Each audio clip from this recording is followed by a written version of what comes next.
Welcome to Together We Rise. This season, titled For the Parents We Are and the Kids They'll Be, we'll explore the joys, challenges, and transformative power of parenting, one honest conversation at a time. Whether you're here to gain tools, share a laugh, or find reassurance, this is a space where imperfection is celebrated, connection is nurtured, and growth is always possible. Each episode dives into topics that matter, from embracing the messy reality of parenting to fostering resilience, self-worth, and authentic relationships. Together, we'll uncover practical insights, powerful stories, and the heart of what it means to parent with intention. So, take a deep breath, settle in, and join us as we navigate this beautiful, complicated journey.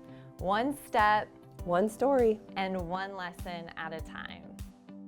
Welcome back to another episode of Together We Rise. With you here today is Tonya, Maggie, and Okpara. We're excited to talk about another parenting topic with you today, all centered around the legacy that we leave, how we're intentionally parenting kids who make an impact. I think this topic is so important and so big. So I think really just kind of starting with like, how do you guys talk about legacy? Like, what is a legacy for your families? What does that look like?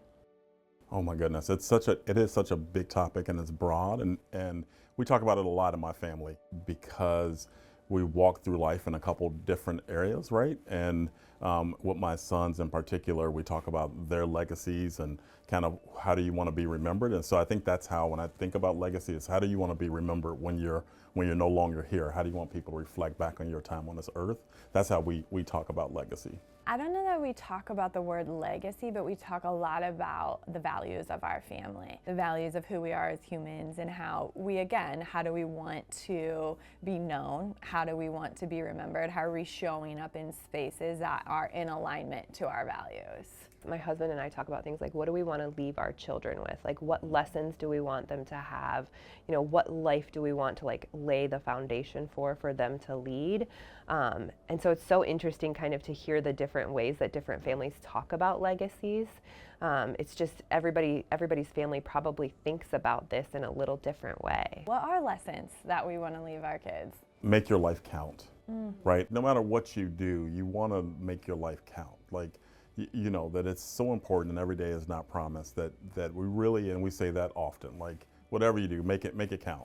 Whatever impact you're trying to have on the world, make your life mean something, and not just sort of exist. And I think that's been a message that has resonated with my sons, and it's sometimes a little creepy because they don't talk about death, but they also been dragged to every museum known to man around the United States, and we talk about legacy and what people have meant and what some of our civil rights leaders have meant to us, and those legacies and how, you know, they are standing on those shoulders and how impactful that is, and like, how do you want to be remembered? And so they don't have to have it figured out yet, right? They're still young people, but it's, you know, make your life really count. That's so powerful. We think and talk a lot about the gifts that we've been given and being responsible with the gifts that we've been given. So, you know, we have a lot of privilege, we have a lot of talents, we have a lot of things that we're really fortunate to have. And so how do we be responsible with those things? And that's a big piece of what I know that our family tries to instill in our kids and get our kids to think about. Yeah, I love those things. Our family slogan is we can do hard things, especially around courage and being brave and showing up in a really sometimes scary world. Like, we talk a lot about how we can do hard things when you see a kid bullying another kid, how we can do hard things when you see someone doing something that's unjust or unfair. Like, we have voices, we have privilege, we have to use that even when it's scary and even when it's hard, how we stay courageous. And then when I hear you guys, it all comes down to some family values and the things you want to instill in your kids. How have you stayed centered on that in a family where society's telling you to go lots of different directions? Raising young, biracial young men in this country means something, and they have to be prepared for certain challenges in life. And so we've always had very tough conversations with them, even when they were young people, and when they were younger, and really making sure they understood that sometimes the world's not going to view you in the way that they should, right? And and you have to be prepared for that. And how you walk through life is going to determine, again, how people view you for years and years to come. And so what we've tried to do also is just sort of celebrate others, and trying to make sure that they understand that there are pieces of my existence as the CEO of Tanager that would not have happened if people hadn't fought along the way for even us to have the ability to go to school together, or to have, equal funding, and the voting amendment. Like, some of those things just I wouldn't be here without that. And so to make sure they tie that back to understanding it's not just about our legacy, it's our legacy as a people, it's our legacy as a community, and how we have to support each other and pull each other up, when others are struggling. And so they carry, fairly or not fairly, they've carried a lot of weight along their life with that, but also they have the privilege of having a dad that seems to be successful, right? And they can say, like, oh, there's a model for this, and that's part of that legacy for them too, is to say, I can achieve whatever I really want, and really believe that, but an understanding that without the sacrifice of others, that would not be possible. I think that's a lot of intentionality that it sounds like you put into those conversations. Like, even tying that back to taking your kids to museums, having them see these different pieces of history helps to build that legacy. Like, sometimes I think it's really important to recognize that to really think about your legacy, you can't only look forward, you also have to look back and know where your family comes from, what struggles has your family experienced, what struggles live in your history, and to see where you are now and then where you want to go. It's such a powerful thing to pull your kids into, to explore. But I love how you do that with so much intentionality around, the way that you raise your kids. I don't know if they always enjoy it, but definitely a lot of intentionality, for sure.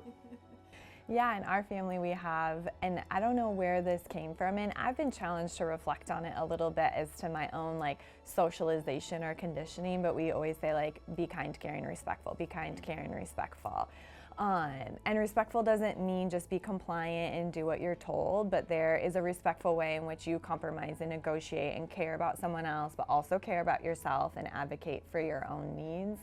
But we talk a lot about we can show up in the world anyway. In our family, we care about showing up in a kind way to people.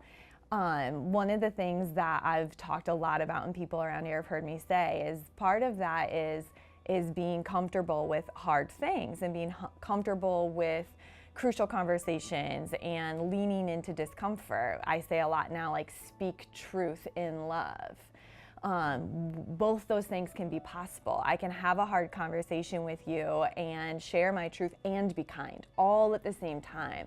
So I think in the big scheme of things, I hope I'm teaching my kids just to be curious and understand that the world is, we're capable of multiple truths all at once. Yeah, that's really beautiful. Thank you. When we think about doing these things and the intentionality, I think it also comes down to traditions or rituals or habits. How do you honor some of these things with your family? The traditions, I don't know if we have any one real tradition outside of taking time really during the holidays, especially, during the summers, that we just sort of slow down to come together and just kind of having a shared experience. That seems to be what grounds us as a family. And it's also during those times we have the most intense talks about just life. As my kids have gotten older and are thinking about different things now, about what's to come next. And we were just talking to my older son the other day about he wants to travel abroad and these countries. And of course I'm like, oh my God, don't go to these, don't go, no, you can't go there, you can't go there. And it's like, wait a minute, that's his life. He has to, trying to be patient. But then talking about what is that experience gonna be like? And then with my younger son, and just talking about, okay, what is it like at school right now, and what has that experience been like for you, and just sort of having that time to slow down, which is not my natural tendency. It's just not who I am, so it has to be a little bit more deliberate, right? So I look forward to those times when I know my family's just complete downtime, where we can just have silliness and just sort of have that opportunity together. But usually when we travel, there's always some level of serious talk about things, and trying to get them, always good or bad, always trying to get them to understand their privilege and the privilege of what they have walked through life, and the privilege I did not have as a child, and why it's important to make sure other people have the same opportunities they've had. And so again, it's like it's always a little bit of teaching at the same time we're having fun too. When did you start doing that? Like when my kids are little, like, I mean, my oldest is 10, but I feel like sometimes all of this takes so much energy and time and like we keep saying intentionality, but intentionality. And like, it feels hard to think about the legacy that we want to lead and this intentionality when I'm just trying to make sure that everybody has dinner and, you know, like backpacks are unpacked and you've got the next thing that you need for tomorrow's, you know, day of play or whatever is the next thing that's coming up on the calendar. Like, it's so hard to build those moments in. So I don't know what that looks like. How do we do that better? Well, I'll challenge you, Maggie, because I think it's hard as parents sometimes, especially when you hear other parents, it's like, oh, I'm not doing enough. Or I'll hear a parent be like, oh, we went and volunteered, and I'm like, why? I have to be volunteering. I have to be doing this. Like, I have to be doing that. But I think about even your recent vacation. When I think of traditions of vacation, you guys always go very intentionally visit certain places, see certain things that expose your kids to what matters to you guys. If you even think about your last vacation and seeing the rocket launch and like that space and things matter, you know? So I think sometimes part of this is also realizing like the legacy we're intending to leave is also just how we're living our daily lives. That's such a good reminder, because I think that this is like a challenge for anybody who's listening to this to think about like what are the things that you really enjoy, that you find interesting and intriguing and like have some passions around, and what are the ways that you infuse that into your family, because you're absolutely right. Like the idea of the universe and how big the universe is feels so like incredible to me, and I have infused these different experiences for my kids to see like we are so tiny, we're just like this really small piece of this really beautiful thing. And it's so interesting too, because my husband does the same thing in a very different way, in the way that he infuses like we are one piece of a very big thing, and that probably is for our family like part of what we value and what we think about. And so I hope that my kids are like in awe sometimes of like our existence. Yeah. It's amazing what they pick up, right? Yeah. We had a vacation, this was years ago. We were going out to DC to do all the DC things, right? And I just had this idea, this was when Congressman John Lewis was still alive, to go and visit his office. It'd be cool if they had an opportunity to meet him, right? And he wasn't in town that day, and his chief of staff was so nice, and he was like, hey, just come by, they can come sit in his office. And it was like being in a civil rights museum, the pictures on the wall, the awards, the whole thing. And I had a whole discussion about what he did and what his life was like and how he was at the forefront of the civil rights movement. We talk about these things a lot in my family. And this picture of them sitting on the couch looking at all his pictures and stuff. And they still talk about that sort of memory. And that trip, we also went to Thurgood Marshall's gravesite. And like, there are just certain things that to remember, like, again, from my family to ground them. But it's that sense of what you're saying. It's like, they sort of take these lessons in, and they just sort of, those are memories they'll carry for the rest of their lives, and it connects them even subconsciously than they even know it. And so those sort of things and understanding for them that they are part of something larger has been so impactful. But it's cool, like even vacations, right? Like even you can step in on vacation, which is really fun. And I think you talked about this too, Okpara, like we recognize our privilege in that, like that we have that opportunity to take our kids on vacation, and that's not the reality for every family, but there are ways to infuse some of these messages and some of these experiences, even if you don't have the resources to, you know, pick up for a week and go drive somewhere. Like you can say like, let's watch this documentary together, like let's read this book together. There's ways to bring that into your practice, even if you don't have the resources or the means to like take a long vacation. I do remind my kids literally every vacation. I didn't have any vacations as a child.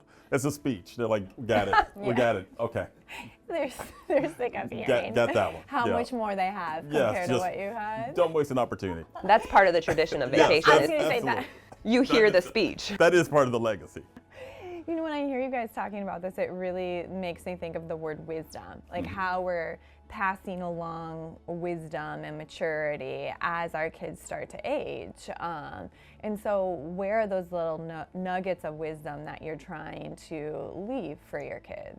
There's so many. I worry about them so much, just because of everything, like really just everything, right? And just you, and wanting to protect them from the harshness that is life.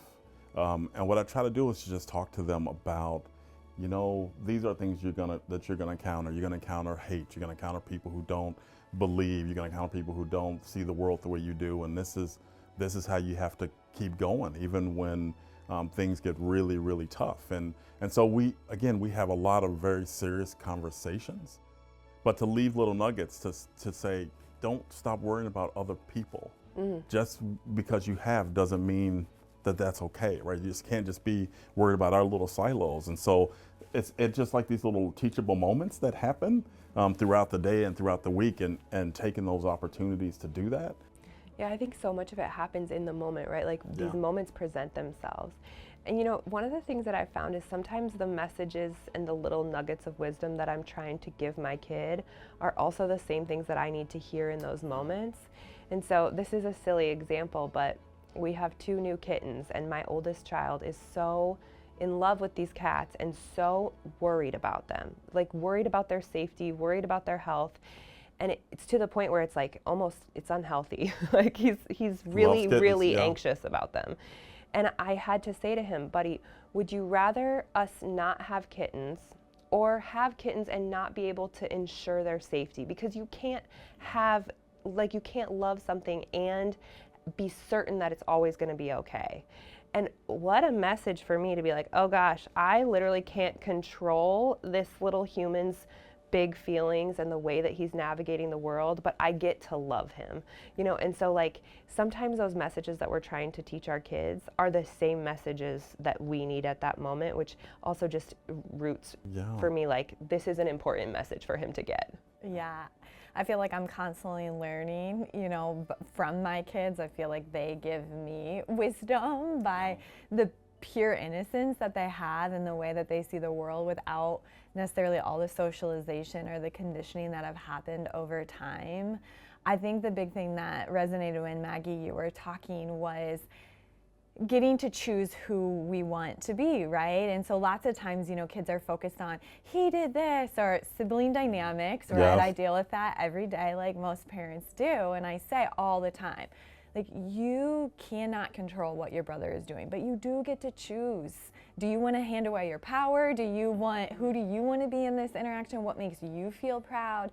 Despite whether you can or cannot control what they are doing. And like how much wisdom is in that, not from me being wise, but a reminder to myself of we're constantly living in a world where we are getting really caught up in what somebody else is doing and thinking that maybe we can control that versus thinking, who do I want to be and what's the ripple influence of that? What's the effect of how I show up? You know, I think when our kids are teaching us those lessons in those moments, it can take a lot of vulnerability to be like, oh, this is a lesson that I need to learn from my kid right now. It's not always easy to let your kids teach you things, like you're supposed to be the one that's teaching them. So I think sometimes this topic of like legacy and what we're leaving kids requires a lot of vulnerability from us to recognize that we have so much to learn too. It's important, I mean, because now again, it's, you know, we're not going to always be there. We've had some pretty tough family things that happen, and so it kind of paints that cloud. It's like, okay, these little things are going to carry with you for the rest of your life, even though I may not be here. You have to be ready to carry that sort of mantra on, and so those lessons, I think, really do matter. Yeah, I think when we think about the legacy we live, it is directly tied to vulnerability. It's directly tied to being able to be a constant learner and being taught by the world, by our experiences, by what surrounds us, being in awe of things. And I think that requires us to not be the expert all the time. And I think the fascinating things is, I think kids are in this dual process of expecting their parents to be the expert while wanting to find their own sense of agency. And so I think it's really important for us to show up humble and vulnerable and not all-knowing, so that kids can also start to navigate their own wisdom and their own gifts that they have to contribute.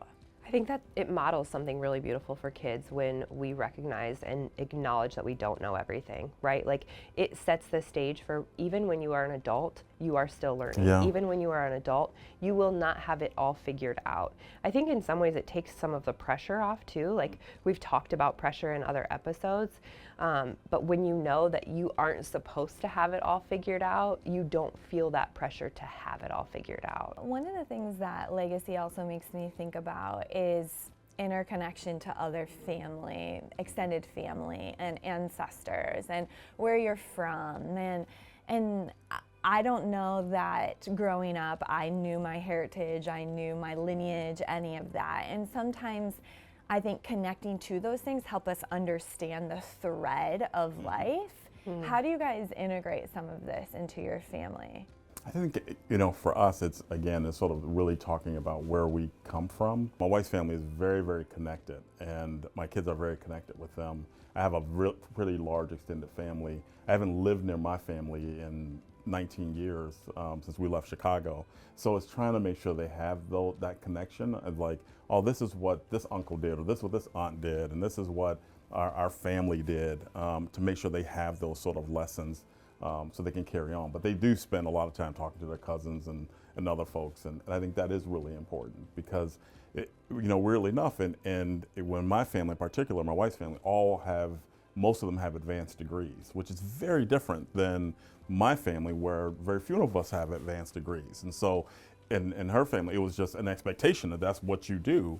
Ours is like, hey, a lot of folks who work really hard, really blue collar jobs, but very successful in their own right. And so they have that balance of both.